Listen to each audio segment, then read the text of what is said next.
ఇండోనేషియాలోని యోగ్యకర్త ప్రాంతంలో ఉన్న ప్రంబనన్ ఆలయ సముదాయం 9వ శతాబ్దంలో నిర్మించబడింది. ఇది హిందూ త్రిమూర్తులైన బ్రహ్మ, విష్ణు, మహేశ్వరులకు అంకితం చేయబడిన ప్రపంచంలోనే అత్యంత అద్భుతమైన హిందూ దేవాలయ సముదాయాలలో ఒకటి. యునెస్కో ప్రపంచ వారసత్వ జాబితాలో చోటు సంపాదించిన ఈ ఆలయం ప్రతి ఏడాది లక్షలాది మంది పర్యాటకులను ఆకర్షిస్తుంది.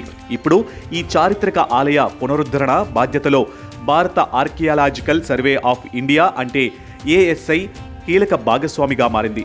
పురాతన కట్టడాలను వాటి అసలు రూపంలోనే పునర్నిర్మించేందుకు ప్రపంచవ్యాప్తంగా గుర్తింపు పొందిన ఆనాస్టైలోసిస్ పద్ధతిని భారత నిపుణులు వినియోగించనున్నారు. ఈ విధానంలో కూలిపోయిన నిర్మాణాల అసలు రాళ్లను గుర్తించి వాటినే తిరిగి అమర్చి ఆలయాన్ని పునర్నిర్మిస్తారు. ఈ ప్రాజెక్టులో మరో విశేషం అత్యాధునిక సాంకేతికత వినియోగం.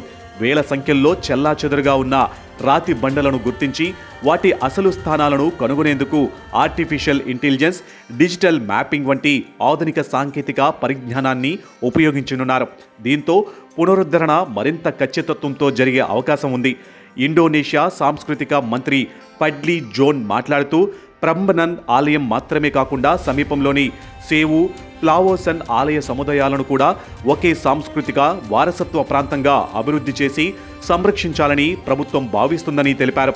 ఈ ప్రాంతమంతా దక్షిణాసియాలో హిందూ, బౌద్ధ నాగరికతలపై వైభవానికి ప్రతీకగా నిలుస్తుందని ఆయన పేర్కొన్నారు.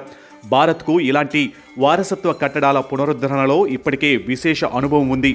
కంబోడియాలోని అంకోర్ వాట్, వియత్నాంలోని మైసన్, మయన్మార్లోని బగాన్, లావోస్లోని వాట్ ఫూ వంటి ప్రపంచ ప్రఖ్యాత చారిత్రక కట్టడాల పరిరక్షణలో భారత పురావస్తు శాఖ విజయవంతంగా పనిచేసింది. ఇప్పుడు ఆ జాబితాలో ప్రంబనన్ ఆలయం కూడా చేరుతుంది. విశ్లేషకుల అభిప్రాయం ప్రకారం ఇది కేవలం వారసత్వ పరిరక్షణ ప్రాజెక్టు మాత్రమే కాదు, ప్రధానమంత్రి నరేంద్ర మోదీ ప్రభుత్వం అమలు చేస్తున్న యాక్ట్ ఈస్ట్ పాలసీలో భాగంగా సాంస్కృతిక దౌత్యానికి ఇది మరో బలమైన ఉదాహరణ. దక్షిణాసియా దేశాలతో చారిత్రక సంబంధాలను మరింత బలోపేతం చేయడంలో భారత్ సాఫ్ట్ పవర్ను సమర్థంగా వినియోగిస్తుందని వారు అంటున్నారు. భారత్, ఇండోనేషియా మధ్య వాణిజ్యం, రక్షణ, సముద్ర భద్రత వంటి రంగాలలో ఇప్పటికే సహకారం పెరుగుతుంది. ఇప్పుడు సాంస్కృతిక వారసత్వ పరిరక్షణ కూడా ఈ ద్వైపాక్షిక సంబంధాలకు కొత్త బలం చేకూర్చనుంది.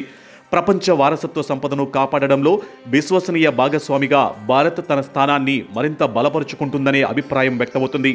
ప్రంబనన్ ఆలయ పునరుద్ధరణ ఒక చారిత్రక కట్టడాన్ని కాపాడే ప్రయత్నమే కాదు, వేల ఏళ్ల నాగరికతలను, సంస్కృతులను కలిపే వారిదని మరింత బలపరిచే కార్యక్రమం కూడా. ప్రపంచ వారసత్వ పరిరక్షణలో భారత్ పోషిస్తున్న పాత్రకు ఇది మరో గొప్ప గుర్తింపుగా నిలవనుంది.